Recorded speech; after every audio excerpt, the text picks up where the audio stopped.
Hello, thank you for being with us today at NRCC TV. We are going to talk about food, health and sustainability. Welcome to another episode at NRCC TV. Today we are going to talk about food and health and sustainability. And I'm going to present you my guests, my speakers. Hello, good morning everybody. Peter de Boer from DN AGRAR. Hello, thank you so much for being here. 𝗙𝗏𝗂 𝗧𝗩, Marketing Director, FrieslandCampina. Hello, thank you so much for being here. Also, 𝗓𝗏𝗂𝗧𝗩, General Director, INAQ Consulting. Thank you for being here. 𝗓𝗏𝗂𝗏𝗀𝗄 ESG, Health and Sustainability Lead, 𝗓𝗏𝗂𝗐𝗏. And 𝗕𝗵𝗵𝗄, Managing Director, Zeelandia, Romania. Thank you all of you for being here. And I'm going to start with DN AGRAR because you are the leader on the milk production in Romania and one of the major players in Europe. And when we talk about food and health and sustainability, what are your major priorities for strategies and for development from, I don't know, for 2025? Yeah, so thank you very much first of all for the invitation. I'm glad to be here today. Yes, we are, as you mentioned, the largest milk producer in Romania and one of the largest in Europe. Even in 2 years, we will become the largest in the EU through the investments that we are currently doing, mainly in the 𝗓𝗏 project. It's our newest farm. And although in the coming years we will reach over 20,000 dairy cows, so you may think, oh, that must be extremely intensive. But compare, for example, my home country in the Netherlands, on average farmers have 1.8 cow per hectare. We have 0.8, 0.9, so we are quite a de-intensive agricultural company.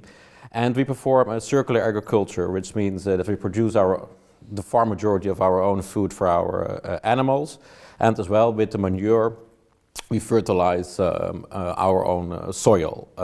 That is the basic principle. For the coming years we have quite a lot of investments, especially we just finalized our first compost factory, our fertilizer plant, which will mean a reduction of emissions because we can separate the ammonia from the manure. Means also a reduction of transportation costs, so also a reduction of diesel usage to bring the manure to fields that are further away, where we now need to use chemical fertilizer. On those hectares in the future we could heavily reduce the uses of chemical fertilizer and use our own organic fertilizer, and it means a new business stream. And next to that, of course, we announced a few months ago that we signed a contract with Black Sea Oil and Gas, one of the main players here in Romania, for getting gas out of the Black Sea region. And together we will develop the largest biomethane plant in Romania, between 15 and 20 megawatts, and that will be injected into the grid. And it will be the first, more or less the first large plant in Romania. The Romanian government has a strategy by 2030 that 5% of the gas production in the grid needs to be from renewable sources. Currently that's almost zero, and by 2050 it needs to be 10%. So that is first of all, again, a new business line, but also through the biomethane plant we will reduce our emissions with 90%. So food, health, but also sustainability go really hand in hand. So that are the main projects we do currently, as well as we invest in no-till, simultaneously seeding that we do as well, so to increase the biodiversity of our soil. So we do a lot of things, and I think that is why we could do this investment, is that we are such a large company. And it's always a debate, do we want a lot of really small farms, or is it important to have larger farms? And especially, I would argue, from a sustainability point of view, it's important to have certain more large-scale farms who can invest in sustainable, who can invest in health, training, and all these kinds of And what are the safety measures in milk production? Why is it so important to talk about safety measures? First of all, the client, of course, in this case, our largest client is Lactalis. They have they have the most modern milk processing factory in Romania. It's almost fully automated. So, of course, it's really important that we deliver a constant flow of quality milk. That's also how our prices are built up. It's important the number of fat that you deliver, the protein that you deliver.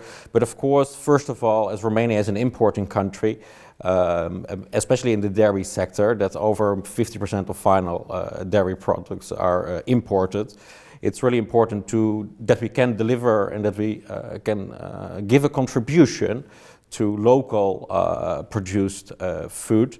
And that starts really from the beginning, so that you have control over your food supply, but also animal health. So we train all our employees. It's really important, how do you start the milking process, that the udder is clean, etc., that you don't get certain diseases into the milk. Of course, it has an effect immediately on the business as well, and on your financials as well, but especially on the food safety, which is, we do a lot of tests. Our milk are tested on our farms, but also at the plants that we sell. As well, when we have sick cows, we have a special milking parlor. They don't go to the regular milking parlor, they go to a special milking parlor, so that it never can happen that we get milk that could be not from optimum quality or whatsoever, get mixed with the milk that leaves the farm. So that really starts how clean are the boxes, etc. For that is animal welfare extremely important. We see since a year farmers can obtain in Romania a subsidy for welfare. So far we are quite successful with obtaining this. We received for the maximum number of animals last year that we could receive. So we fulfill all those measurements. We leave also cows outside, but it's a mindset first of all. We monitor everything. We have everywhere cameras. So also our employees know that. And in the past, we sent our employees abroad. We had also farms in Germany. So we sent our employees 3 to 6 or 9 months abroad to really train and to get to know how these practices were done in Western Europe. And of course, now because of our scale, we don't need to send our employees anymore abroad. We can do that internally. But it really starts to have really strict procedures and to be repetitive. As I said, for health, but also for the clients that we work with. You can imagine if you have a fully automated processing plant, that you need really, these kind of things are really important, that you have a constant quality as well. About FrieslandCampina, a short introduction about your company is an organization with a long-standing tradition in manufacturing dairy products and cheese, offering an extensive portfolio of dairy products such as fresh milk, yogurts, fermented dairy drinks like kefir and 𝗏, white cheese, yellow cheese, butter and milk-based snacks. Also, FrieslandCampina Romania brings all the goodness of dairy to 3 million fridges around the country. So Eliza, it is a short description about you, but please share us some more information about your portfolio and what's your plan, I don't know, for the next year. Sure. So FrieslandCampina Romania's portfolio is centered around 𝗏𝗏. It's our core brand. It's actually one of Romania's most beloved brands. It's been voted for many years to be the top 3 strongest brand in general, but #1 in dairy. So we're very humbled and honored by this continuous trust that consumers offer us on a daily basis. You're right, we reach more than 3 million fridges every day. And I think the trust we've built with consumers over the years it comes down to one commitment that we always make, which is to offer really fresh, all natural, very simple products. And that is what we will continue to do always. In fact, 20% of our portfolio is organic. So in 2015, so almost 10 years ago, FrieslandCampina Romania pioneered the local market, and we launched, which is now the biggest actually branded dairy buyer offering. We launched it in a variety of dairy products. So we pride ourselves to be nutritious by nature. We rarely add anything other than milk and ferments. The ingredient list is super short and simple. In fact, more than 95% of our portfolio complies with the highest nutritional standards out there. So the GNS, the Global Nutritional Standards, we track our products against it, and we always aim to reach higher. But when you have simple and natural products, it's not really difficult to be loyal to that standard. And Zeelandia, in the same time, it is an important player in the field of bakery, pastry, and confectionery products. With more than 100 employees, Zeelandia, Romania is dedicated to the development of ingredients and solutions for industrial and artisanal customers, according to local tastes and needs. And Ovidiu, how does Zeelandia approach the topic of processed food, and when we talk about food, bakery, pastry, because it's important to talk more about our health? Yeah, thank you for the question. So we are committed to transparency and high standards when it comes about processed food. Our focus is in providing high quality ingredients that support innovation and simplicity. And also we know that consumers are looking for different products with fewer or without additives. So that's why we are having also clean label solutions, prioritizing natural ingredients. And additionally, we are committed also to sustainability, reducing the CO2 footprint, and also using recyclable or reusable packaging. So we are deeply committed to ensure a safe ingredient for the business we are providing. And all these products can be found in the 𝗙𝗂𝗧. 𝗙𝗂𝗧 is I think 29 years since you are here in Romania, and it's well known for developing in the whole country and not in the country. And 𝗙𝗂𝗧 supports health, sustainability, food, but how important is this commitment for you, for the local communities, for a national big picture, and what are your plans also? First of all, thank you for the invitation. It's very nice to be here. Of course, we are connected with the communities, and also we are connected with nature. In practice, we need to offer our clients something which is sustainable, and we need to take care of our suppliers to be sure that all of these products are sustainable, environmentally friendly, and also connected with their needs. Of course, we are working with different stakeholders, even if you are talking about the authorities, the clients, the suppliers, in order to make sure that we create the perfect mix in order to reach all of them, in order to have on our shelves the best and the most sustainable products. And let's close this introduction from farm to fork. We are using this concept from farm to fork. And a short introduction about you, Ionuț, and about INAQ Consulting. More than 24 years expertise in the industry. It is the go-to consultant, trainer, and auditor for food and non-food suppliers. Why it's so important to have this quality check, to have this high standards checking when we talk about food and this system industry?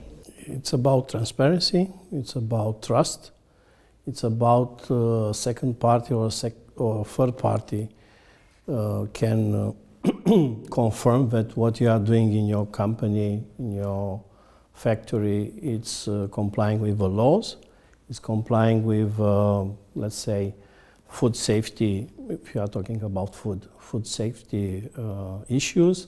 And not the last is about quality, because all these kind of products, they have their own recipes, they have their own, let's say, technical data sheets. So someone has to certify or has to put his expertise and to present to consumers that everything what is happening there, it's in conformity with all these, let's say, specifications. Peter, what does it mean for consumers to have healthy milk, healthy products, nutritional value, and high standards? Why it's so important for consumers? I remember when I was when in the Netherlands, when you're a small kid, let's say you grow up with two things. That is that you need to, when you wake up, you need to drink a glass of milk, and you get a sandwich with cheese, let's say. And dairy products. I know, yeah. Here you're used to rich lunches, etc. So that's always quite funny when a Dutch company or a Dutch person invites someone, a foreigner, over for lunch, let's say. Usually that foreigner is disappointed, or they think that we are stingy, but it is from our health perspective that we think we eat a quick lunch, so we are fresh after lunch and you can work immediately. When I just so milk and cheese means healthy. Healthy yes, products. At least that is how we are raised. I know there are different opinions, but I must say it's a light lunch and you feel energetic. And now sometimes I eat a different lunch, let's say, and then the first 2 hours after lunch you feel a little bit tired. So on that part at least it works. On the health it's maybe a different issue. But by the end of the day we are one of the tallest people in the world, so maybe it contributes to that. But to be serious, of course it brings a lot of calcium, protein. These days it's extremely important. We all know Instagram, TikTok, etc. And everyone wants to look fit, and for that you need a lot of protein. So of course to that part it helps a lot. Of course there are these days also alternatives, as I was already mentioned, biomilk, organic milk, vegan milk. So there are many options, but to have sustainable nutrition, like as I said, calcium, vitamin B, the proteins, etc. From a daily basis, it's like with everything, not too much. It is really good for your resistance, etc. And to build up that resistance, so it has a lot of health benefits. Nevertheless, of course, there's also pollution, etc. So, if we speak about healthy food, etc., I think we should consider all those other aspects that we just mentioned before as well. Because if we don't produce it in a sustainable way, then okay, only the final product intake is then healthy. But if we pollute our area around us, of course, that's not sustainable in the future. And for that, we need to look to all components, but we also need to look to feed the world, etc. So biomilk and organic milk, that are really good products. On the other hand, we have, if you would transfer completely to organic, it means you need more hectares, etc. And we have limited space over the world, especially with climate change, etc. Less and less hectares are suitable, or less and less land is suitable for food production. So then there are kind of two things that you could do.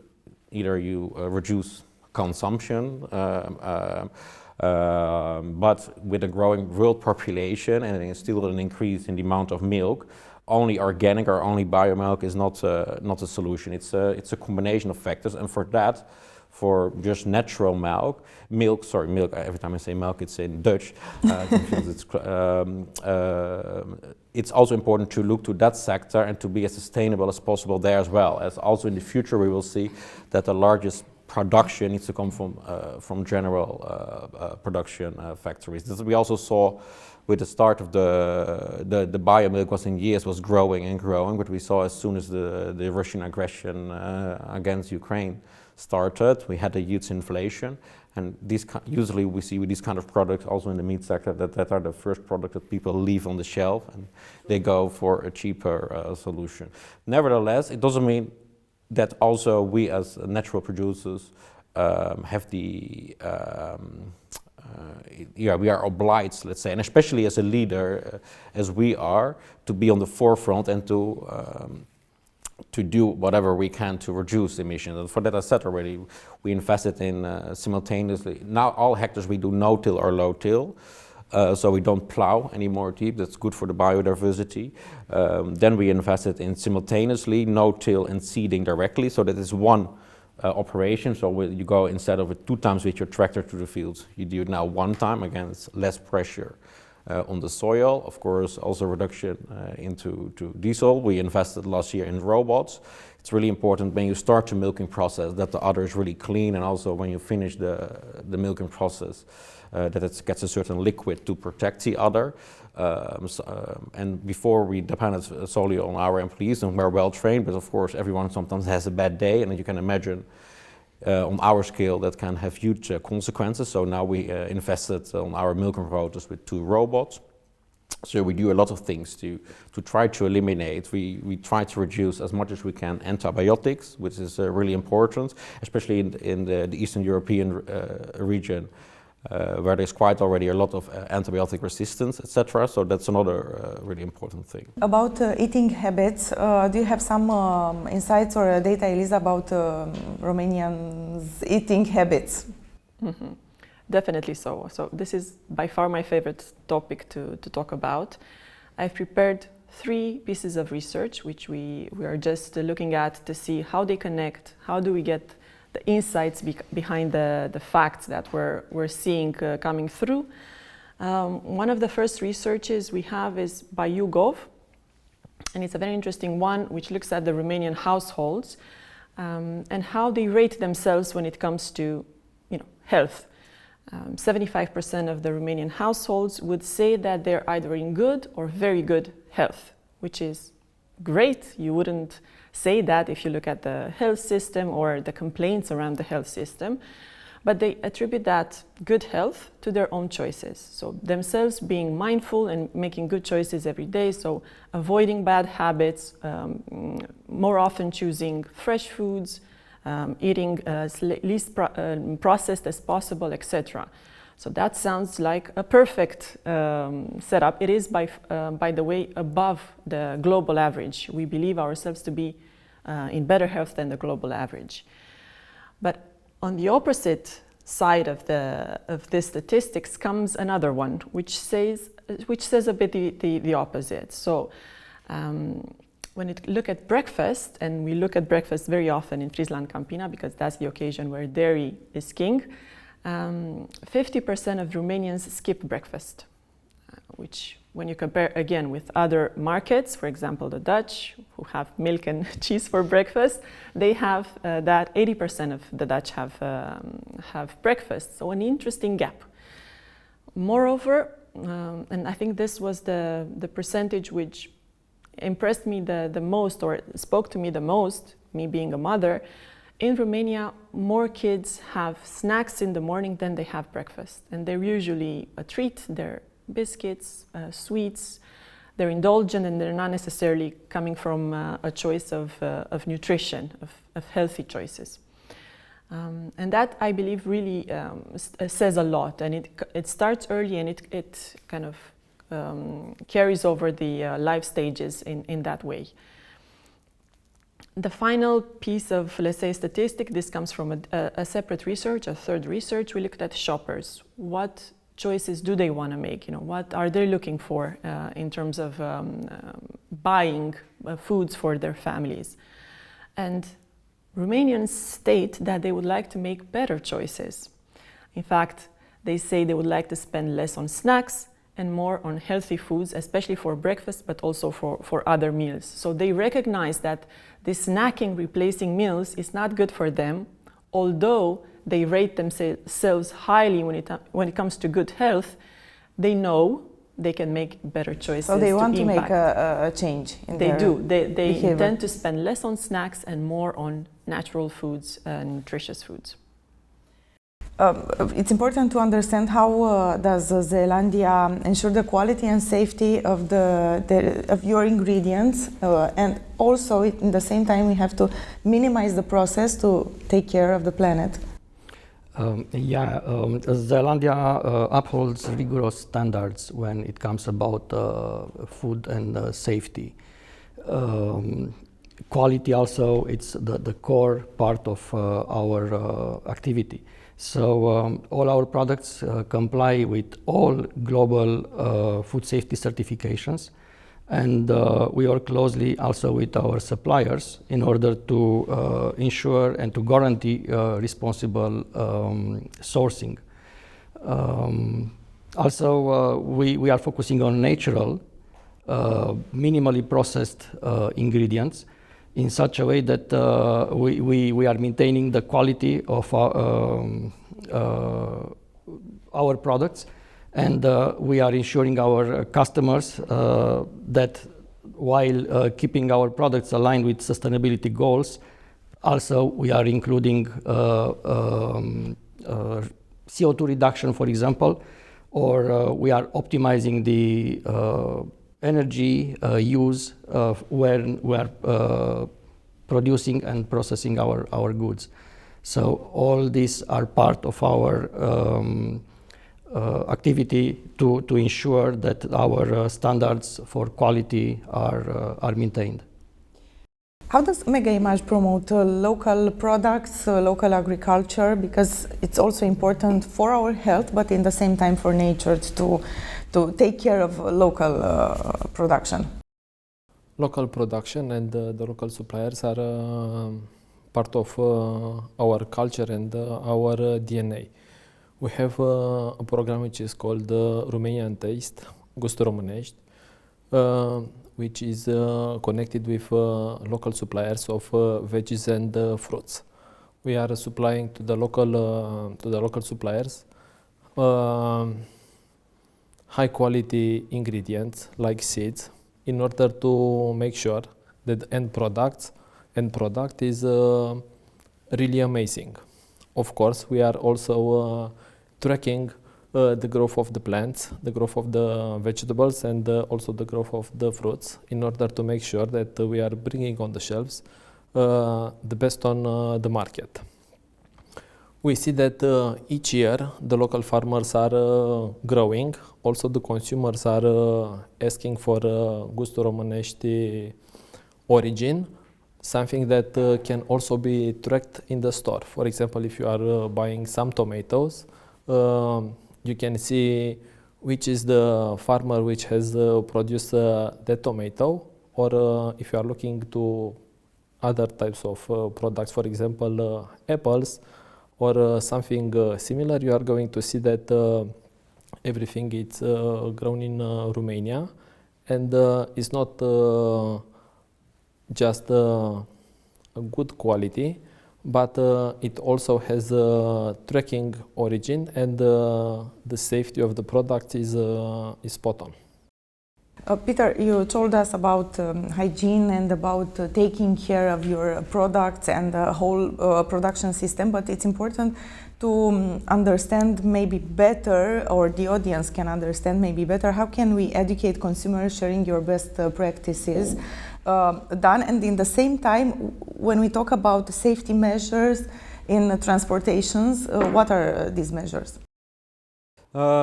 As I said, it is not one measure. So as I said already, it is first of all already really important that the stables are clean. The boxes, what kind of boxing material do you use to keep the udder clean, let's say. That's the first step. Vaccinations. We have on our farms 24/7 vets. So again, that's an example, I think, what is an advantage of a more larger scale farm. And not only vets, but also we have assistants to them. Our cows generally go 3 times per day through the milking parlor, which takes about 10 minutes.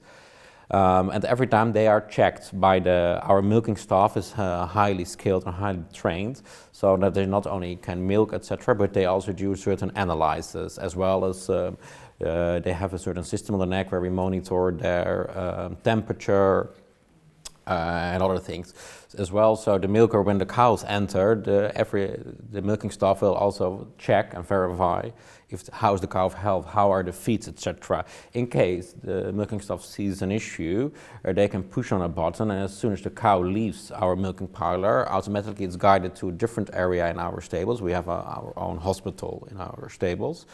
And there is the vet waiting, and it's all automated through an IT system, and there this vet will verify it. If there is a hoof issue, then our hoof specialists will come and will treat it, but it could be, of course, other issues as well.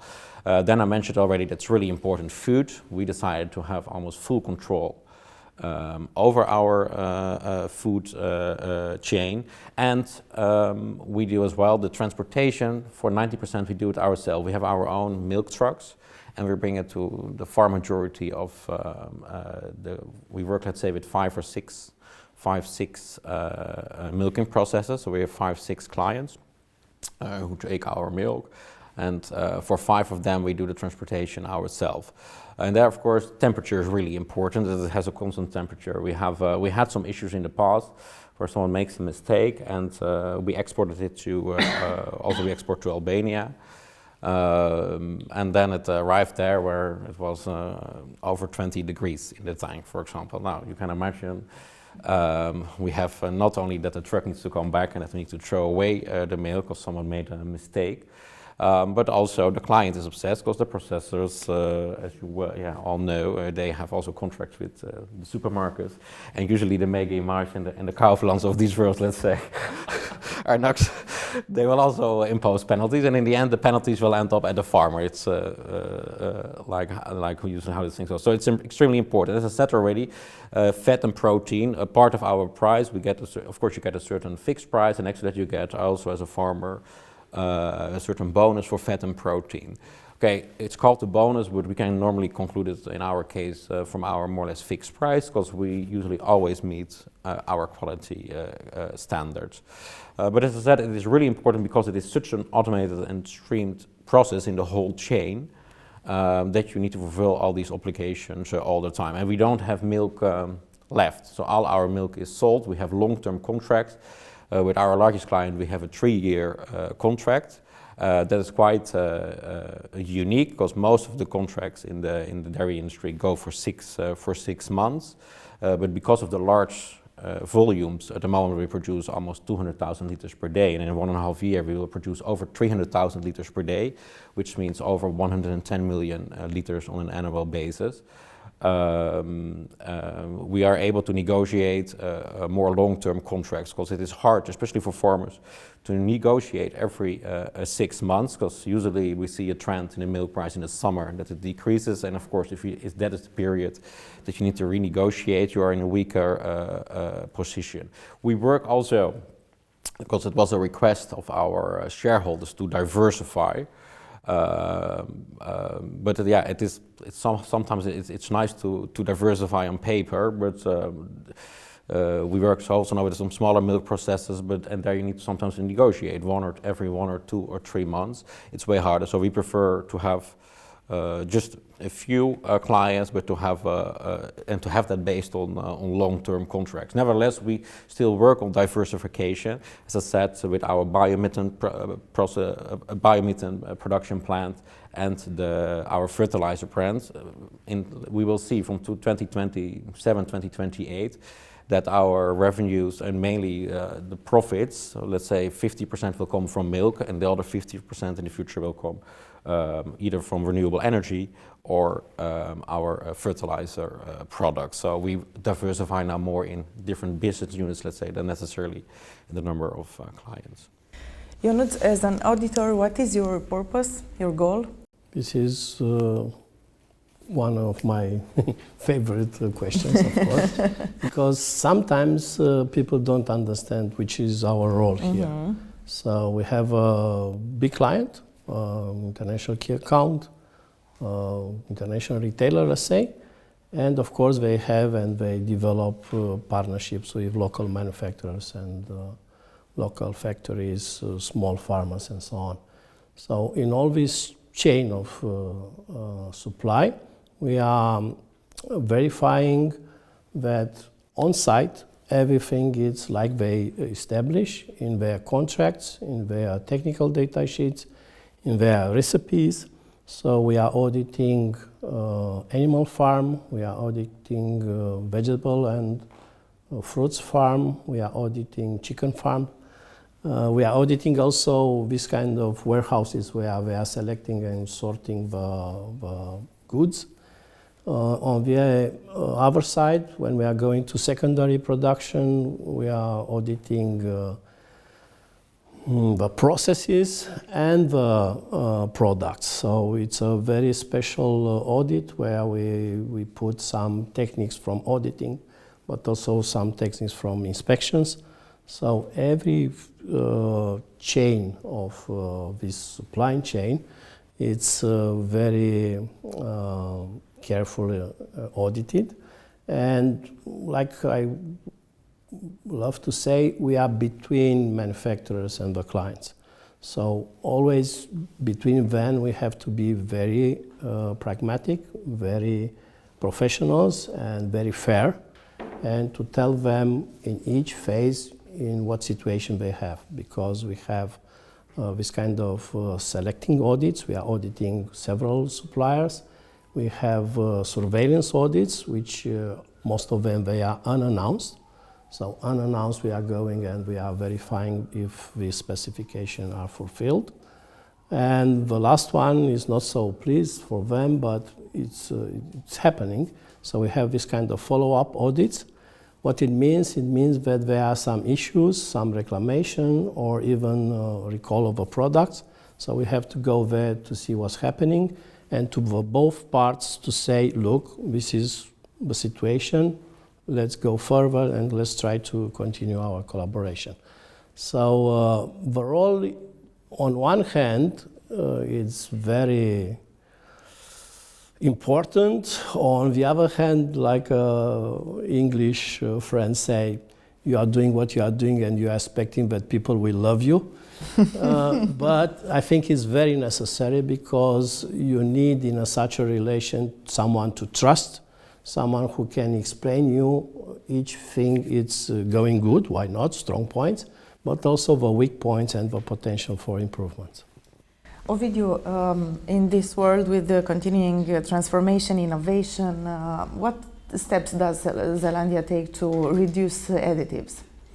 We are continuously working on cleaner label options. Yeah, that's so important, and that's the demand of the consumers at the end of the day, to have a clean label, to have a healthy product.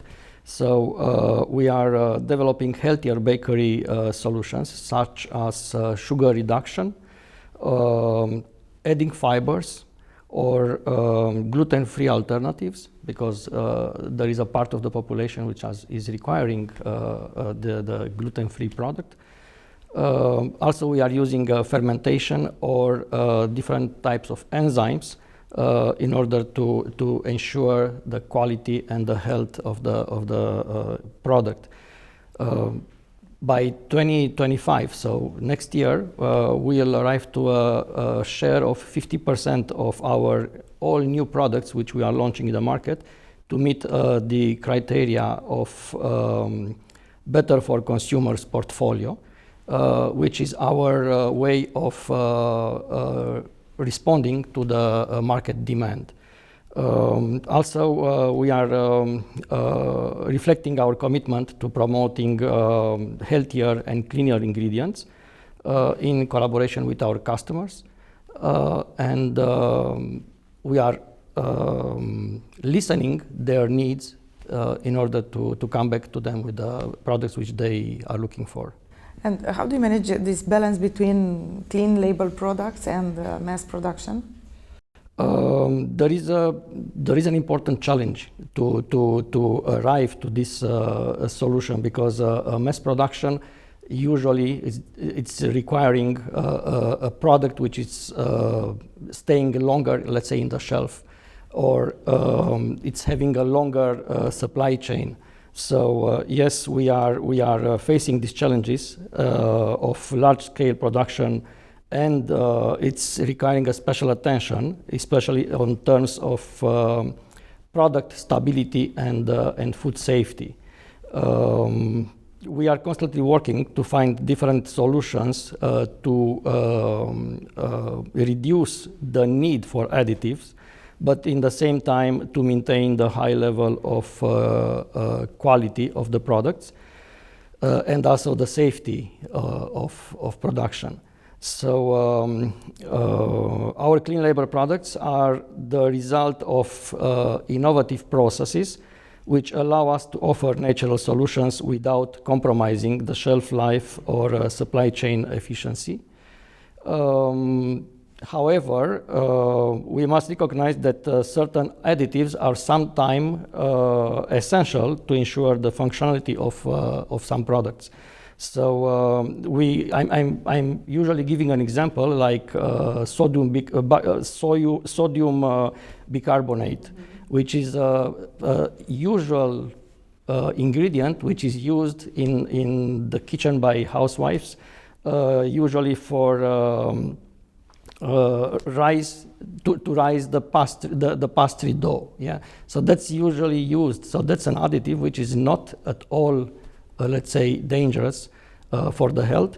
In such cases, it's important to provide the right balance between the natural solutions and those which are contributing to the quality of the final product. In this perspective, it's so important to educate and to explain to the industry and to consumers about the balance and about the importance of reading the label of the product. Emilian, when we talk about sustainability, we need to take care about plastic and to reduce plastic and increase recycling. What steps does 𝗙𝗂𝗧𝗎 taking in this field?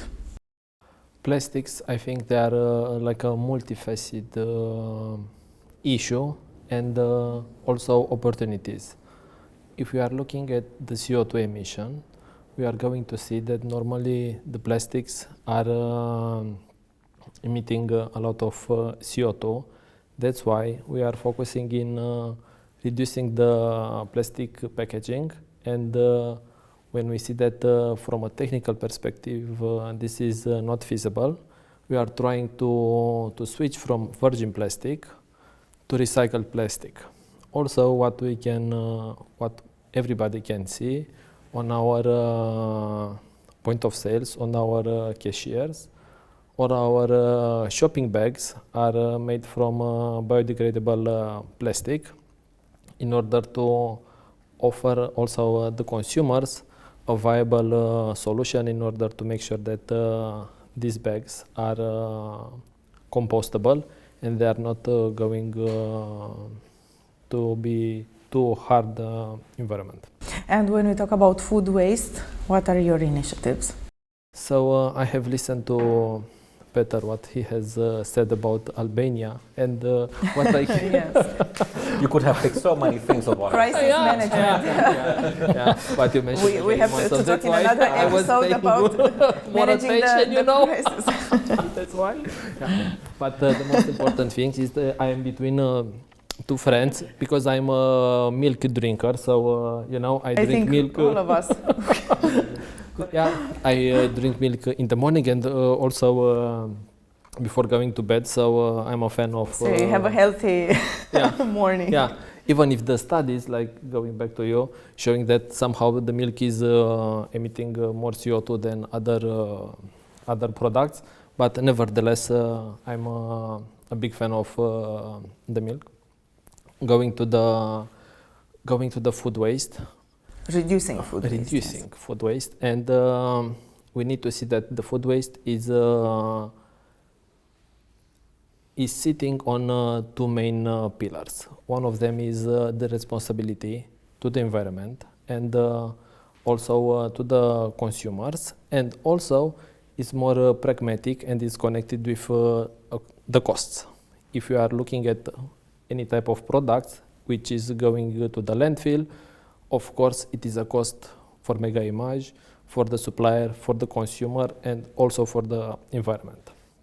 What we are doing, we are working with the suppliers to make sure that the products which are sitting on our shelves have a good validity term, and when the product is reaching the end of life, we are using discounts and dynamic markdown in order to reduce the price and incentivize the consumer to acquire the product. In the same time, we are also offering the clients a solution in order to avoid the food waste in their households. Because if you are looking on the data, we are going to see that the most food waste is not generated on the supply chain or on the retailer side, but we are also going to see that the consumer is throwing away a lot of food. So we are offering them tips and tricks and a lot of innovative recipes in order to avoid this type of waste. Also, we are working with more than 170 NGOs through which we are offering to them products which have a short validity term in order to be sent to disadvantaged communities in order to help NGOs to sustain these communities in order to be close with their needs and also to be a good partner in the communities and of course for the entire society. Elisa, you told us about consumers' behavior. They want to make a change, but how this issue is going to be translated in their behavior? What are they going to do if they want to make a change? The change is going to be what, in which way? We're seeing changes happen. So more and more often we're seeing shoppers looking at the label, so making an effort to read the labels. We know the first thing that they look at on a product is the expiry date, so an obvious reason. Then they look at sugar content in terms of percentage of shoppers that look at what. Second biggest percentage comes to sugar content. And then the third one is a total calorie count. Mm-hmm. So how much calories something has before they buy. It's a really, really good trend that more and more shoppers are looking at the labels. Because in fact, one of the top things that consumers or shoppers, I would say, tend to say that they would expect retailers and producers to do to help them improve better choices is one, price. Price will always be the number one thing that they will say is preventing them make better choices. But the second thing is easier to read labels. So I think it's a good one for producers, of course retailers, but also authorities, because authorities are in fact the key guiding, let's say, factor in how a producer will write their information on labels. The trends that shoppers say they would intend to look more in the future is a share of protein, so how much protein does a product contribute with, fiber, if there is a source of fiber, which I thought it was an interesting interest for the future, and they will continue to look if a product is natural or if it has additional ingredients. So you can tell from what they're looking at what their intentions are. Their intentions are to make better choices for themselves, so we know. Again, if we go back in how households kind of split themselves when it comes to healthy choices, the smallest percentage, unfortunately, in Romania is health actives. Those are the households which say they're actively doing something for better choices, reading the ingredients on a label, on products, following a diet, trying to make fresh foods a priority rather than ultra-processed foods. It's a small it's not it's around 30% percentage is the smallest out of the total household count. In the middle you have the moderates, the health moderates. They leave some room for indulgence once in a while. They buy more sugary products, but they try to, let's say, to follow sometimes a bit less meat or sometimes a bit less fatty foods. They have started to think about better choices. In Romania, the biggest percentage, around 40%, is health passives. They don't necessarily say that they follow a specific health goal.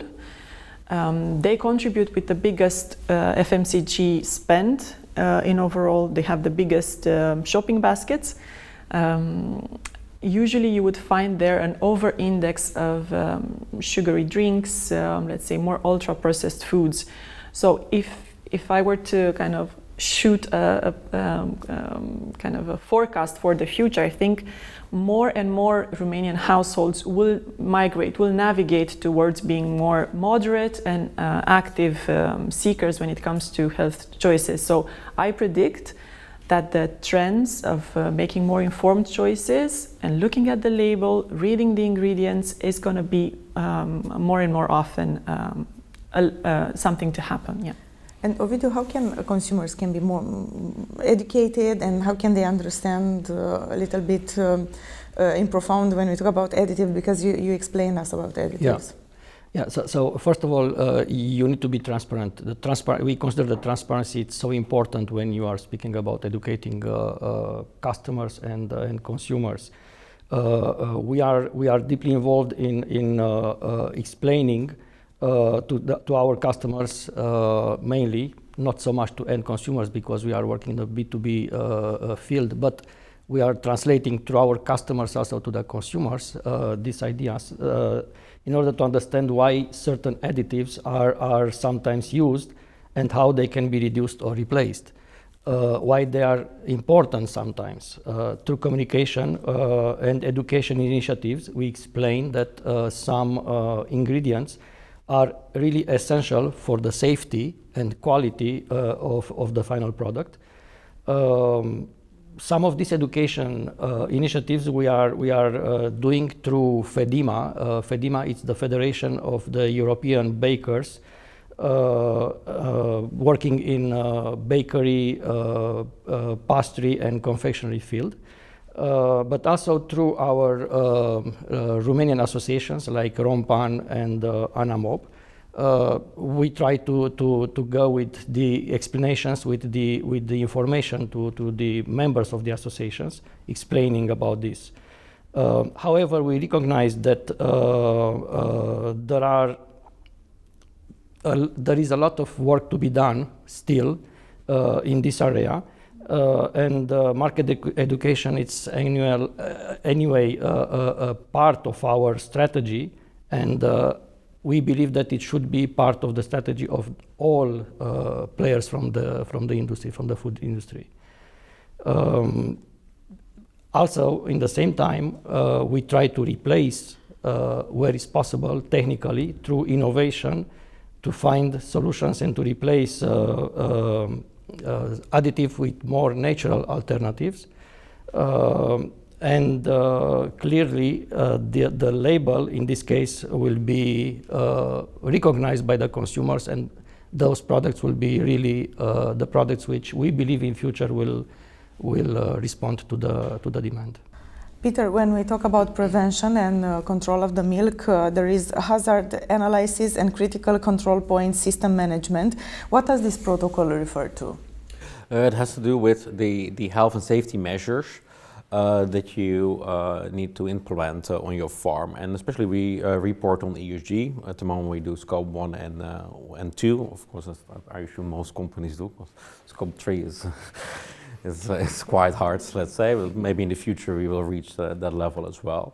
So we send our employees, and we're also certified by that, to certain trainings to have all the right hygiene measures in place. I think it's good to mention is on average, the data that is at least publicly available, Romania has the lowest yield per cow in all of Europe. And this is mainly due to the fact of hygiene measures.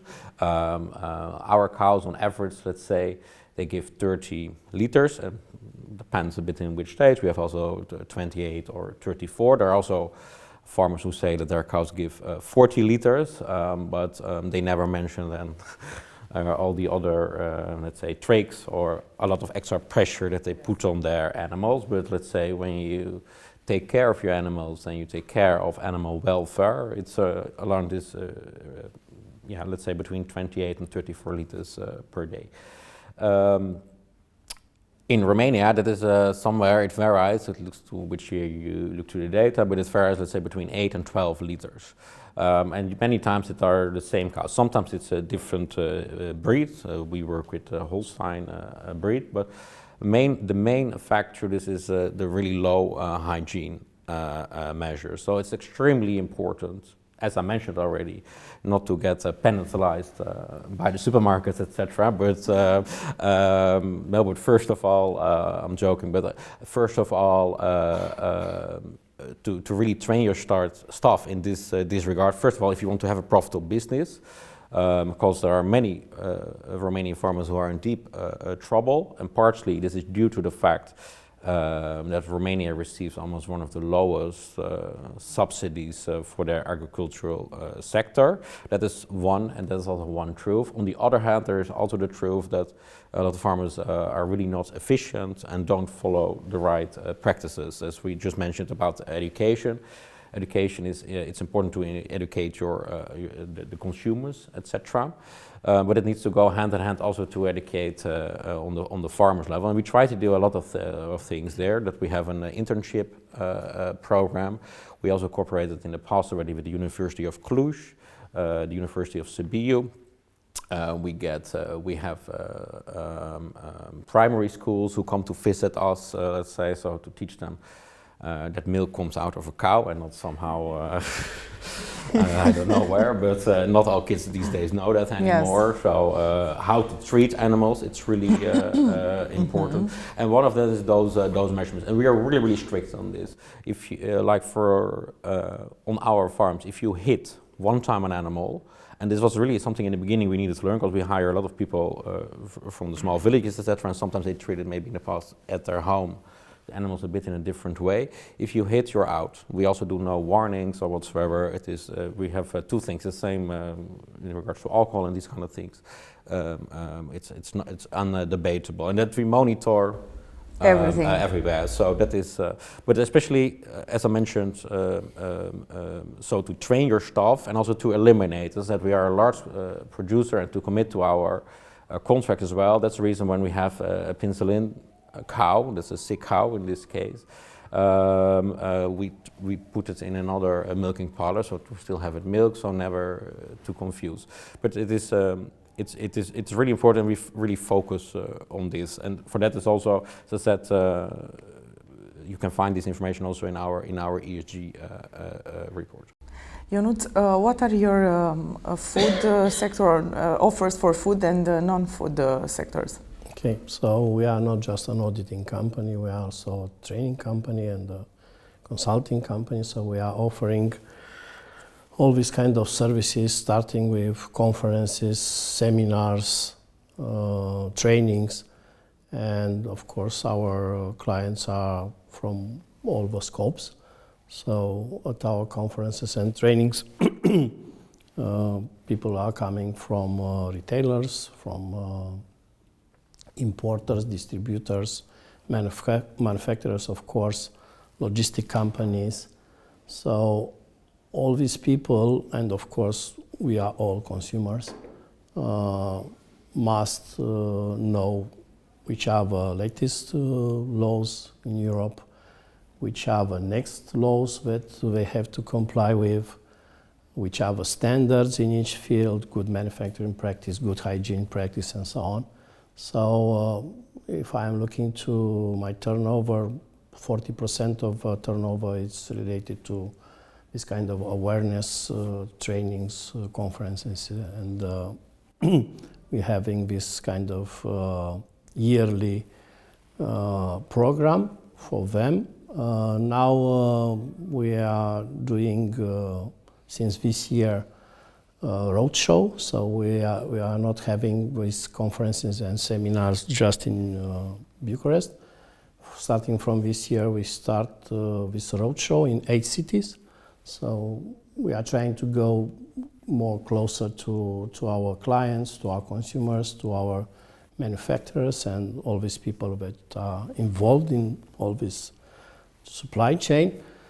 So yes, this is very important. More than this, because I am in this scope since 1996, like a person, and since 2000 like a company, we have to share our experience or our expertise. We have more than 400 years of experience, like a team, so you can imagine how much we can share. So what we decided to have this kind of school of consultants, school of auditors, because of course you have to prepare the market, the consumers, the manufacturers and all these people. But of course you have to prepare new generation of consultants and new generation of auditors, because we need them like a, let's say, a special body who can help all these new ones, small, medium enterprises to come to this market. And related to this kind of new challenges and new issues, we have this kind of programs for small and medium companies, also for consumers, because you have to prepare them to the next level. So related to what we're discussing here, we have also animal welfare audits and of course trainings and consulting. We have these ESG checks. Now one of our clients order us this kind of environmental audits. We are doing social audits, I think, since 15 years ago. So there are a lot of things that we have to be aware. We have to let's say, discuss with all our partners, suppliers or clients. Why? Because we are all in this. You cannot do sustainability just because I want and don't look on the left or don't look on the right. So this is something that I think is starting from, I don't know, kindergarten or from school, because you cannot change this kind of habits just like this. And you cannot say to a small and medium company, from tomorrow you have to act like this, or you have to change your processes, or you have to change your way of doing packaging and so on. So this is something that we have to, all of us, we have to do. So in my opinion, in the next years, this is the most important thing, because we already have this kind of non-financial reports starting from 2025, next level in 2026. But as far as I knew, till 2029, a lot of companies, they have to report. So to report, it's, let's say, the last stage. The first stage is related to awareness, to training, to qualify your people, because otherwise all the reports will be on air, on nothing concrete. So it's a total difference from CSR to ESG. And I think that there are not so many people which are engaged in these awareness and trainings programs. We saw in the last period of time, and of course you saw also a lot of conferences. Okay, the conferences are good, but they are not the main thing that you have to do. You have to go back in schools, back in high schools, universities. We are doing a lot of programs with universities. Why? Because they are the newcomers, the new professionals. So if you want to change the way you are doing business, I think here we have to do a lot. But Peter, how can this industry, the companies can work together to promote sustainable farming? Yeah, it is quite complicated. Let's say if we would, we are more than open to transfer tomorrow to bio milk or organic milk. So we have nothing against it. If we would do that tomorrow, then in 2 weeks we will be bankrupt, because there is just, the market is not there. And this is always the question, of course, does the initiative needs to come from the consumer or from the producer or the processor, etc. And those things go hand in hand, because if we want to have also a sustainable agricultural sector and a food producing sector locally, etc. We need to do this process step by step and with the whole value chain. But it also will take some time for the farmers. If you now want to transform to an organic farm, or to produce organic milk, it will take 3 years, which means you cannot use your fields for 3 years. So you need to generate somewhere incomes from. Then there need to be, of course, you need to be able to offset it. Now although we are not intensive, but we are a mass producer. That is also the result. So in our case, there is, as I mentioned already, that we need to feed the world with a larger, constant growing population, especially in Asia, but also in Africa. You cannot have only organic milk, because for that you need to have way more hectares. So, as I said, if we would transform tomorrow to organic milk, it will mean a huge price increase, which means consumers will probably look for alternative products, and the end result will be that a lot of farmers will go immediately bankrupt.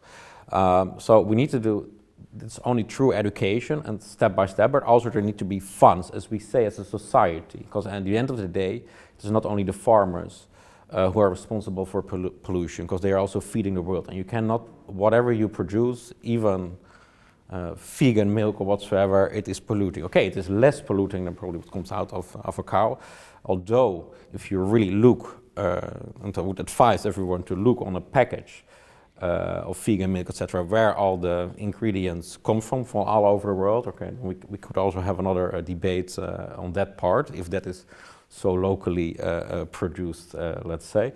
But if we move too fast and we don't consider all parties like equal parties on the negotiation table, that means some parties will drop off. So there need to be clear subsidies to sustain and to support this change, that you can survive as a farmer in those 3 years. Of course, you can also not do it everywhere, because if you would, then we would stop to produce for several years. That's also not a solution.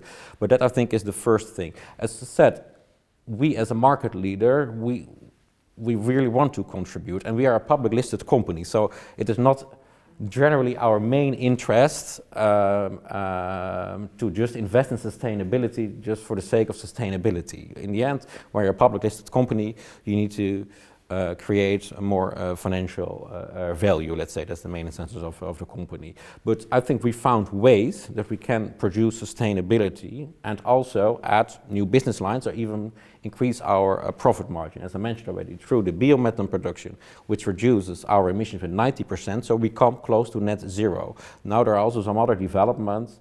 I think it's medicine. Now I need to correct me if I'm wrong, but I think it's with Jeff Bezos. He now invests heavily to find some medicine. It's not necessarily medicine, but to find some to create some pills that cows could take, which would heavily reduce their emissions. There is a lot of going on in the media, so we will see. That would be quite promising. But as I said, we do no-till, low-till, biomethane production, fertilizer production. We leave for the cows from 6 months to 2 years. They are all open in the fields. We have 24/7 fed. So soon, in 2027, 2028, we will reach a level that we have done, let's say, more or less everything that we can. In our region, we could not electrify our tractors, etc., because it's too hilly. But for the rest, we have more or less done all the steps that we could. And then the next step, of course, is to go more to bioproducts. But for that, we need to design a whole plan as a society, let's say, and to find a way to do. Because I think the first few percent of people who are really open, or consumers who are open, they are reached already, and they will buy those products. Now the next step is to increase that, and we see already for years. We saw really in the beginning it went from 1 to 2% and maybe to 3 or 4, and it is already quite stable for many years. So it means the group that is really open to it, we have reached it and they start to buy. So now we need to look for those other 95%, and that is hard. I think the consumer you will not change, or you need to start really early by education. It's a good thing with snacks. If you grow up from a young age that snacks are normal, it's hard to change. You get this addiction to sugar already. So of course, partially it is there, but for the rest, I think it needs to come as as a society, which means subsidies for healthy food. It is still really strange that when you buy crisp or cheap meat or candies or whatsoever, it is still cheaper in the supermarket than when you want to buy a crop of, now maybe not cabbage, but paprikas, cucumbers, and to have a healthy diet. So also as a society, although we complain and we want all be greener, etc., now if you go to the supermarket, it is really hard and it's expensive to have a healthy diet, let's say. And that is especially the part of consumers who are already in a weaker position if you have not much money, etc., or you have a small salary. Then of course you need to be able to feed your family. So then it's really easy or easier to buy all those products that are not healthy for you. Ovidiu, about healthy products, what role does Zeelandia plays in supporting bakeries and the pastry, but also in offering these healthier options? Thank you for the question. Actually, like Elisa said before, there are different type of researches in the market for consumers' habits, and also we recognize the growing demand for healthier bakery products. And we support our customers by providing ingredients that help them to meet this demand. So our focus on innovation has led to a range of solutions for cleaning the label. Reducing sugar, it's the most important trend, I would say, and it's recognized very well in the market. It's not easy to make this transition because it's about the taste, and when it's about the taste, consumer is very sensitive. He would like to have the same taste with zero sugar, which is impossible. But anyway, through the innovation, we are going in this direction for reducing sugar, increasing fiber content, and also creating the gluten-free products, as I said before, for the people which need that type of products. Also, our portfolio includes sourdoughs or hydrated cereals in sourdoughs, or seed mixes that not only simplify production processes, but also extend the freshness of the final product, and it's enhancing the end consumer experience at the end of the day. So this new type of products are really produced at the demand of consumer looking for healthier products, and these efforts are we like to say that these efforts which Zeelandia are putting on creating these products are under a pillar called inside the company Better for People, Better for Consumers, and it's part of our CSR strategy. We are prioritizing in this way the promotion of health and well-being for customers and consumers, and we are committed to create products not only delivering an exceptional taste, but also contributing to the healthier lifestyle of consumers. Emilian, please share some experience from social campaigns and about volunteer projects that you have in Mega Image so far. Yes, we have some amazing campaigns under the umbrella of a project called 12 Good Deeds. One of the main projects in which we are investing each year is helping and sustaining the blood donation, because the blood donation is something that reaches everybody, and not only the communities in which we are operating. So we are working with the blood donation centers in order to have all of the necessary equipment in order to perform and interact with the donors as good as possible. Also, we can see that we are working with more than 170 NGOs in which we offered, donate and sponsored more than 20 million lei in 2024 in order to help them sustain their beneficiaries and the disadvantaged communities. And Eliza, it's important to understand about 𝗓𝗏𝗧𝗏 brand purpose. What is this purpose for you? My second favorite topic. So we, during the last year, we've used some of the insights that I've shared to really challenge ourselves of how can we contribute better. So we've refreshed, let's say, the purpose. We're now very much focused around helping Romanian families building and maintaining better habits. And it starts in the morning and it starts at home. I really believe that. So on the communication side, we've launched, in the second half of the year, we've launched an emotional campaign, because if you want to convince Romanians of something, you need to make sure that the emotional side is listening and then the rational side is also convinced. So we launched a campaign that it was inspired by the fact that good habits are picked up at home and they last a lifetime. We were really moved by the fact that a lot of kids in Romania receive snacks in the morning and not proper breakfast. I mentioned 50% of Romanians don't have breakfast. So we are kind of campaigning for people to believe that breakfast is love. And we hope that that will set them up more intentionally when they make choices for the morning. This idea of replacing breakfast with snacks, I believe, really influences the whole of the day. In fact, breakfast can be one of the most valuable habits we can hold on to. So what's happening when we replace breakfast with snacks? Usually a big percentage of that is carbo. So what happens when we replace breakfast with snacks? It means that the big intake of our calorie in the morning is carbohydrates. And they fill the belly for a while, an hour, and then immediately after we crave more carbs, more snacks. So an easy add-on to your choice for breakfast can be a kefir. Add a 𝗓𝗓 to it. Any serving of 𝗓𝗏𝗧𝗏 dairy next to your breakfast can help contribute with a lot of protein and fat, which will help you feel kind of sustainably more satiated until lunch, so you break this cycle of snacking.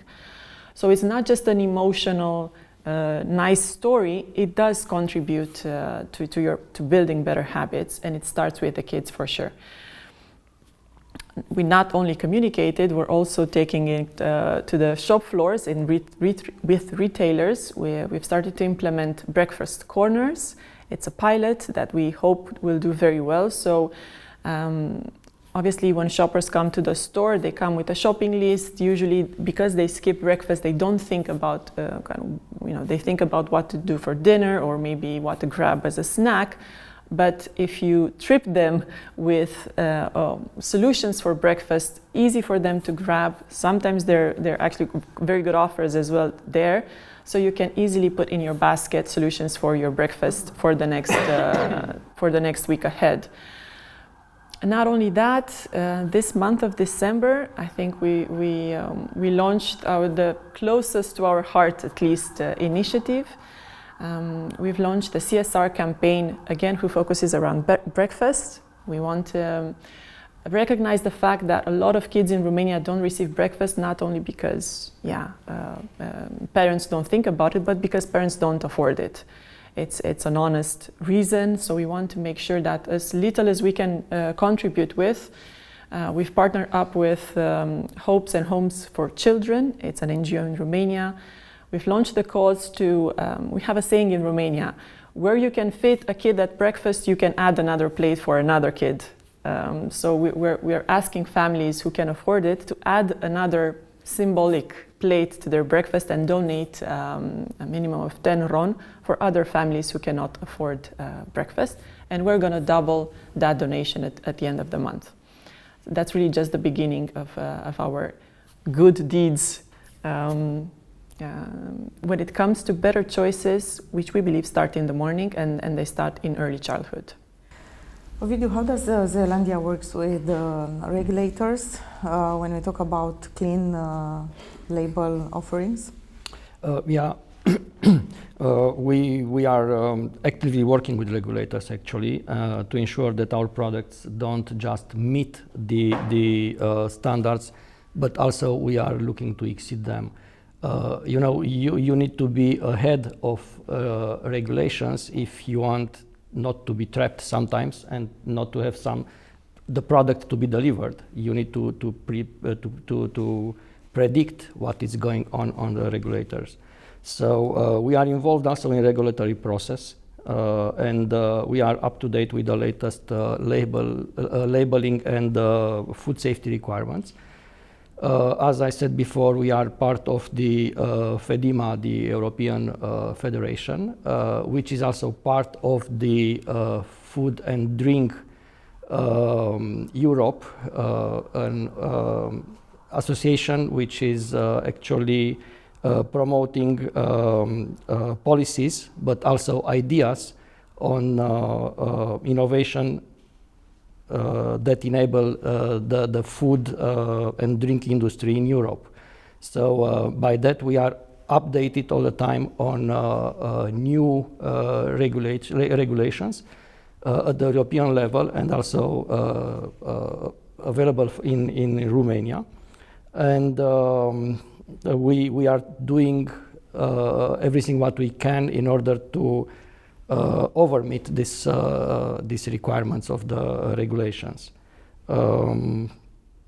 I think this is a crucial part of our strategy in order to comply and to meet food regulations. Ionut, your focus now is on worldwide development. Yes, and it's very normal, let's say, because we are already auditing our client suppliers in 18 countries. Last one is India. So we have a lot of colleagues from different nationalities. We are doing these audits in, if we can, in mother tongue language. And what I want to say related to how we can develop our partnerships is that since 2 years, I think, since 2022, we have a protocol with a National Food Safety Authority. Based on this protocol, we are doing trainings and seminars with them. Now in this roadshow in all these cities, of course, they participate. And related to how we can do our best is to involve everyone in this, let's say, awareness process, because you have to speak with owners association, you have to speak with professional association. Of course, you have to speak with industry leaders, let's say. Practically, we are speaking with all these stakeholders. And I think communication is the most important thing. So, like I told you, we have this huge experience. And year by year, you can imagine we are doing thousands of audits, and all this knowledge is important to not just to keep for you, to share. So if all these parts are involved, of course you can sit on a round table, discuss very open about the issues or the challenges, and of course we can find a solution. And what is my perspective related to authorities, I can say that in the last years I changed my way of looking, because I found out that there are very good professionals in this county directions, let's say, food safety county directions, I think is the word. So very good professionals, you can discuss with them open. Why? Because when you are looking in the market, even it's a farmer, even it's a manufacturer, or even it's a retailer, they have the same issues. So our way of looking at these processes, services, products, and so on, has to have a common approach. You cannot say, look, I'm an auditor and I'm looking this way. You are an inspector, you are looking other way. You are a manufacturer, you are looking other way. No, you have the same processes, the same product, the same services, the same issues. So it's not a magic solution for everything. But we are facing with something that is totally new. It's the new approach, new challenges, all these ESG, non-financial reports, and so on. And on the other hand, you have to be in a very competitive market. So how to do it? Because we are all involved in this. You cannot put all the pressure on the farmers, or you cannot put all the pressure on the manufacturers. And also, these retailers are not, bad thing. No, come on. We all increase our business because they exist. We all increase our standards because they are here. We all have this kind of challenges because you have to comply with the laws. So going internationally, in my opinion, yes, it's a personal target. But on the other hand, it's something normal, because looking at what's happening in Europe, but also on other continents, you are facing with different culture, different education, different companies. So if you get so much information, of course, it's normal for me to share and to discuss very open, because they are not just Romanian issues, they are CE issues, they are Europe issues. And looking at what's happening with other manufacturers from other continents, it's mandatory if you want to export your products to be compliant with their law, not with your own law. Of course, first of all, with your own law, but if you want to export in that market, you have to comply with their law. So it's a one world, not too many. Peter, yes, what strategies can be implemented to reduce gas emissions from dairy farm? Now, as I said already, to get back at least through renewable energies, which biogas or bio-LNG, we see also a big market there, especially, for example, in Germany from 2030, trucks or logistical companies it's mandatory there to mix 10% of their fuel with bio-LNG, because there are some industries which you cannot electrify, let's say. So I think also of the maritime industry, we see in the aviation industry huge developments going on there. And I think an investment that we will soon announce, we are finalizing the business plan for it. Currently we import rapeseed. It's an important protein for our animals. We import it from Hungary. This year the value of the imported rapeseeds in our case was 4.5 to 5 million euros. And we will soon announce that we will construct a pilot vertical farm where we will produce wheatgrass. There we need 90% less waters, no pesticides, and no fertilizer. So that is kind of a greenhouse, fully automated. The production process, we seed it, and in 8-9 days we can harvest the wheatgrass. It has a constant protein level, which is healthy for our animals as well. As I said, food is really important also to have a constant flow, or at least a constant quality of food.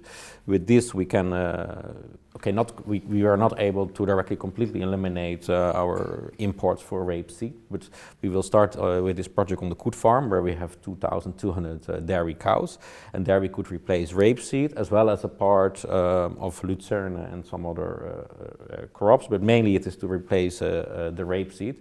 We don't need to send any more our trucks, so you have a reduction of gasoline, but especially that you don't need pesticides, herbicides, fertilizers, etc. For that product. So it's completely natural. It goes into the animal. And we mentioned already also with antibiotics and other, also the pesticides, etc. That it's important to reduce for the climate, but also for our own health. So that's another investment. But That is an investment for such a farm. It's an investment of 1.8 and 2.2 million euros. And if this is a success, we will implement this on all our farms. Also, we will next year invest 1.8 million euros in solar on 3 of our dairy farms, and in the future we will also do that to the 𝗙𝗏 farm. So, and then the rest is of course no-till, low-till. We will obtain a voluntary carbon certificates to no and low-till, but also we will receive, because of our compost plant, 16,000 voluntary certificates per year as well, which we will be able to trade. So it's another income stream as well. Through that, other companies can also reduce their emissions by our certificates.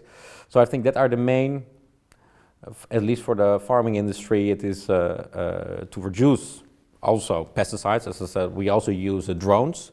So in the past, we needed to, if you want to pesticide a part of a parcel, we need to send a tractor, and then of course you will pesticide the whole several numbers of hectares, otherwise it's not economical to send it. Now we can send a drone, and this drone can just do 1 hectare or 10 hectares, let's say.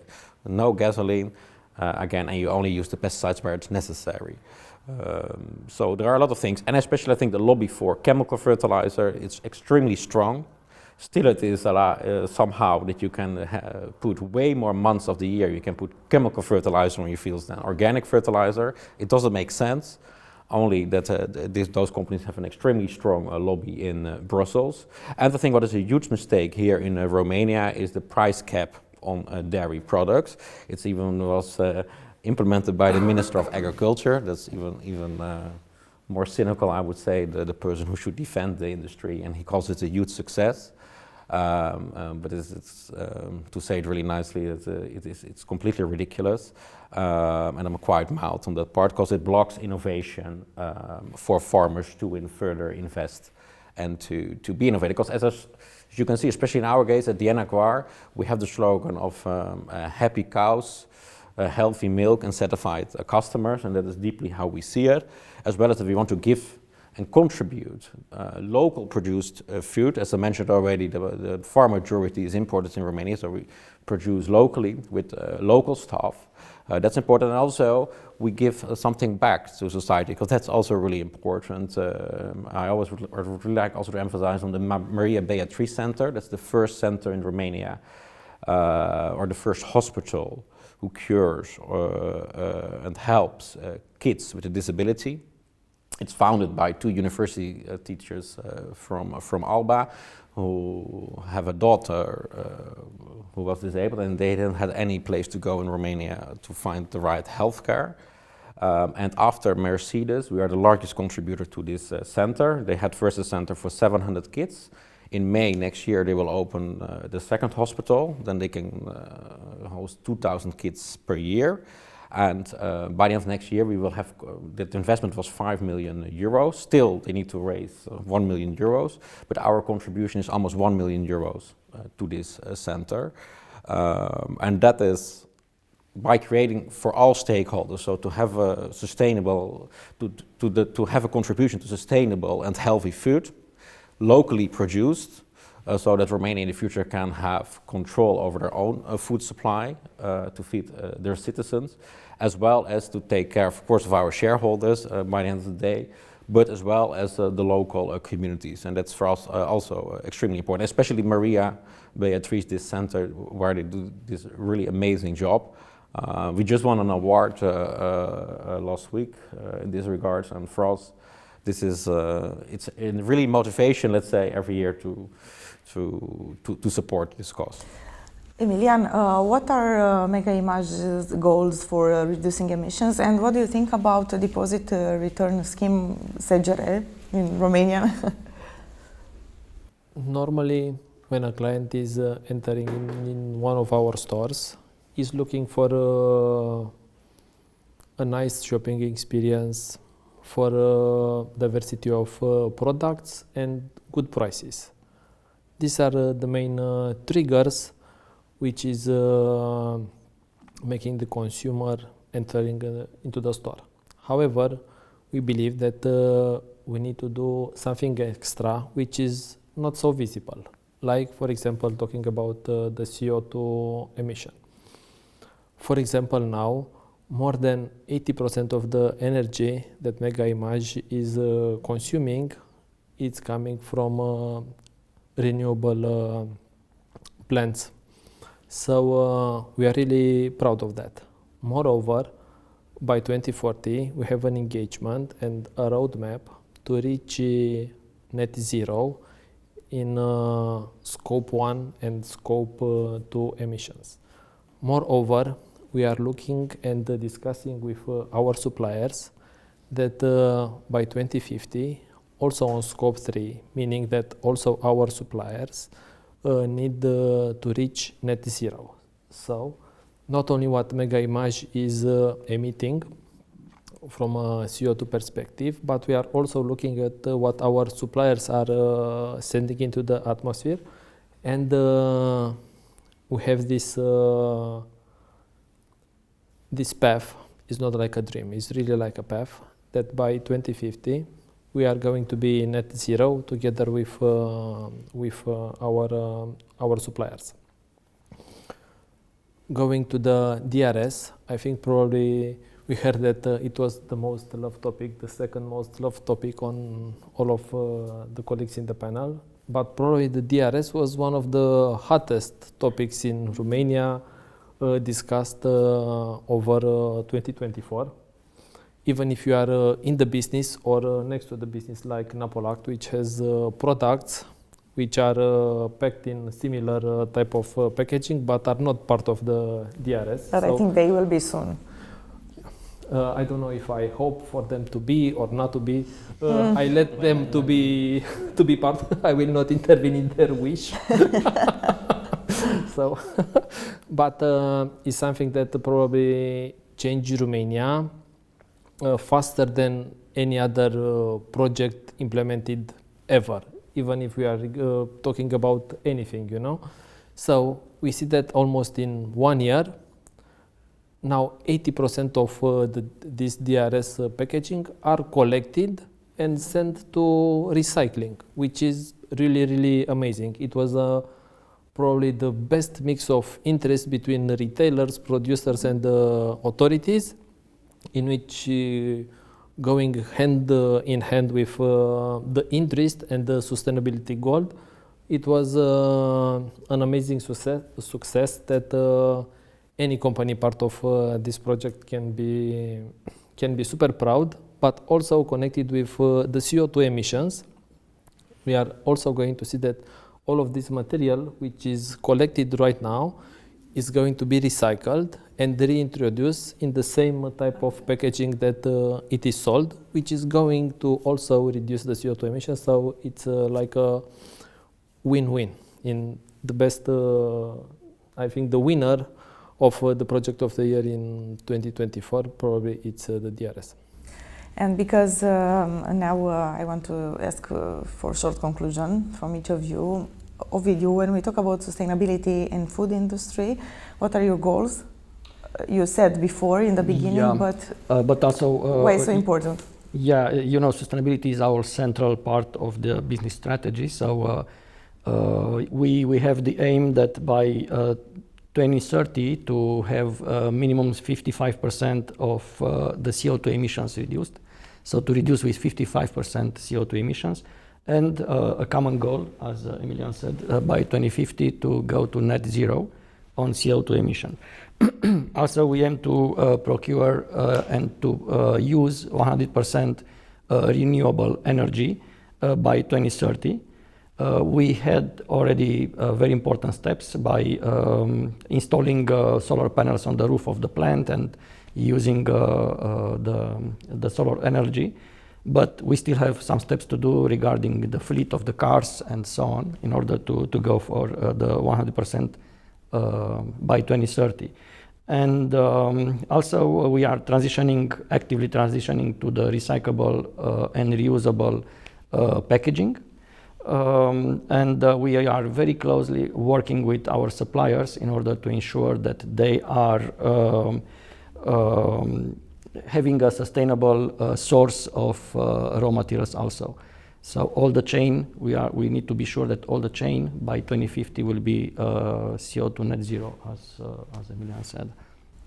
Peter, short conclusion about the benefit of bio products for the consumers.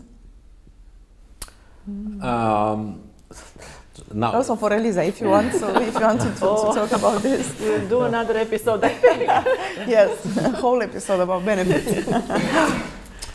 I think if we really talk about sustainability, in the end we need to look where or how can we reduce as maximum emissions as we can, and also as fast as we can.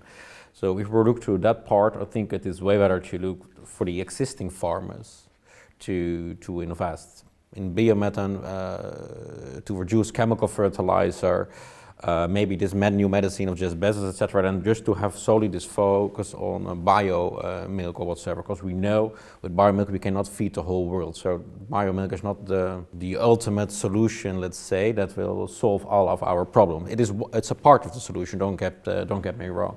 But on the other part, I think we can have way more gains. As we mentioned already, if you want to produce biomilk, for 3 years you cannot use your hectares. But there are already so many things that we can do today. And I hear also my colleagues here saying to go to net zero in 2050. Now, we are a bit more ambitious, I would say. I don't know, I'm joking, but we will be close. I'm so happy for you. We will close to net zero in 2030. Not exactly, but close. Then we have the biomethane, which is already 90%, and all the other things that we do, including this vertical farm.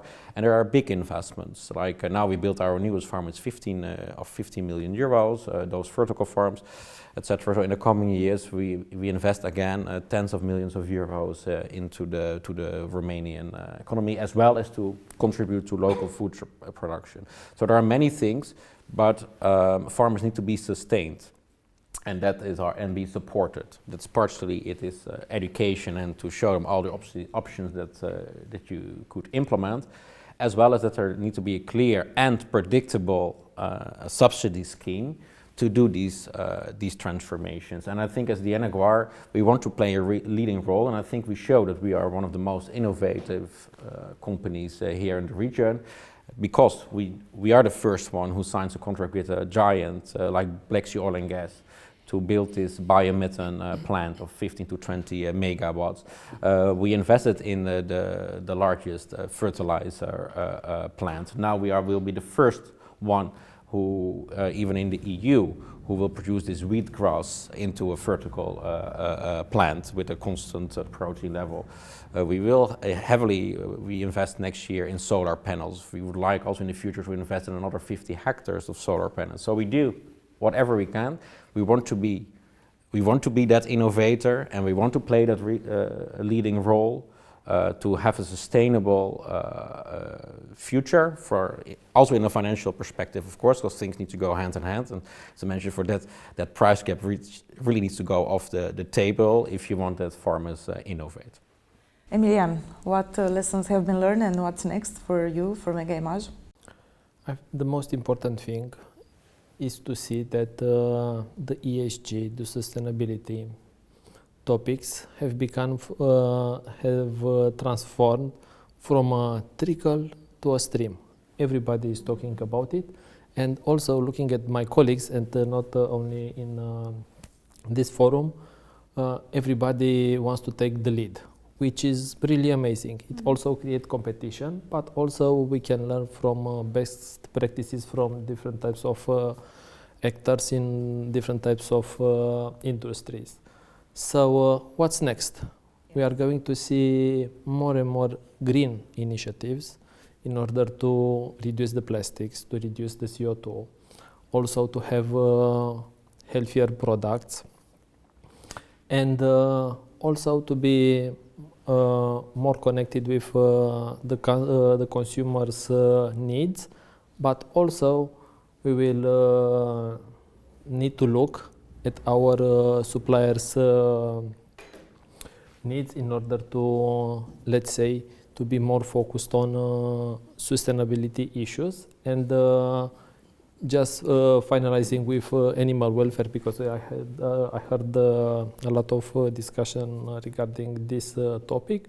For example, starting with next year, you are going to see that in 𝗓𝗏𝗧 there are going to be no eggs with code 3, which means that we are going to have only cage-free eggs in our stores, which is something that also connects the retail sector with different types of sustainability actions, because we have so many pillars that probably we can talk 1 week and also exchange ideas.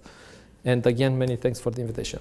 Thank you so much and congratulations. Eliza, can you share some innovations for the future from 𝗔𝗔𝗥𝗔𝗥 and from... Gladly do so. I wanted to make a comment in regards to packaging.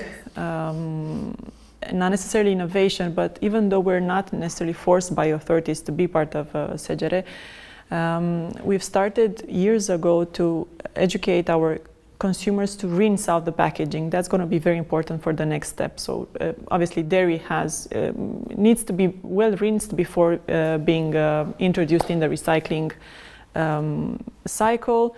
Another thing, we moved to 100% last year, we moved to 100% recyclable PET, so all the plastic in our milk and drinks is transparent, so it can be fully used back in the food system. Though not part of 𝗓𝗔𝗓, it is ready and it's contributing to the 𝗕𝗏𝗏 initiative. So we're not waiting for the authorities to kind of force us to do it. We're trying to take steps ahead and be ready when that comes, because it will come, and we're happy to contribute. When it comes to innovation, again, I truly believe by being loyal and committed to our promise to always be nutritious by nature, we're going to contribute to better diets, to better and healthier choices. Putting real food back on the table, and I mean that in all its senses, so natural, tasty, full of the goodness of natural ingredients. I think that's going to be one of the most valuable contributions we can make in everyday diets.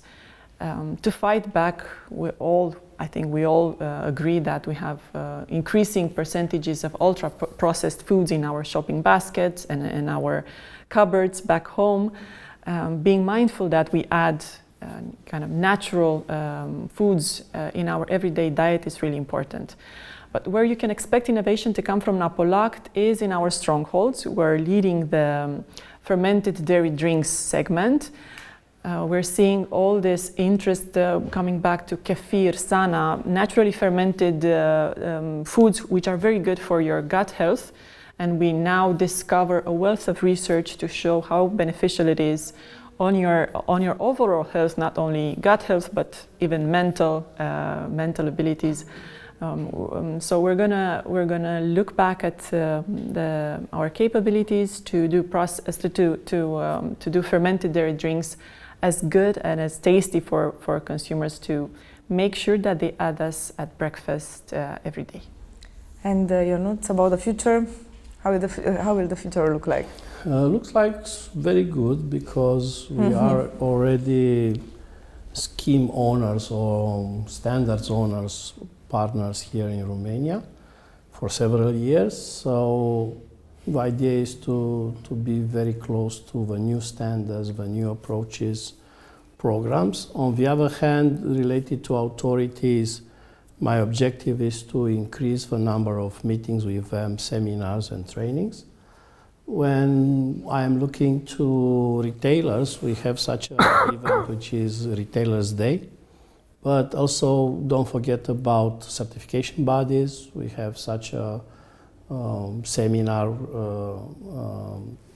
related to meeting with all of them and discussing very open about the topics. But what is more important is our focus on small and medium enterprises, because like you saw, the target, it's okay, we can handle for scope 1 and scope 2, but what about scope 3? And all of them, they are based on scope 3 results or data and so on. So if you want to have this kind of transparency on supply chain data, you have to take care about your suppliers. So this is the focus, and we will organize this Retailer Suppliers Day. For each retailer, we will organize this kind of meetings with their suppliers, where we will explain from their side, from our side, which are the main important things to go in the next years. And don't forget about new generation. Of course, this kind of meetings with universities. We have already 4 or 5 partnerships with all these big universities in agribusiness, but also in food safety.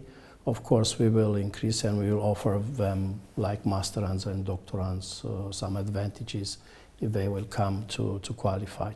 So, yes, I think that we have a lot of things to do in the future because it's our common future. Thank you so much, all of you, for being here. Thank you for this inspiration about food, health, and the sustainability in this industry. Thank you also to the audience for being with us today at NRCC TV, and see you to the next episode.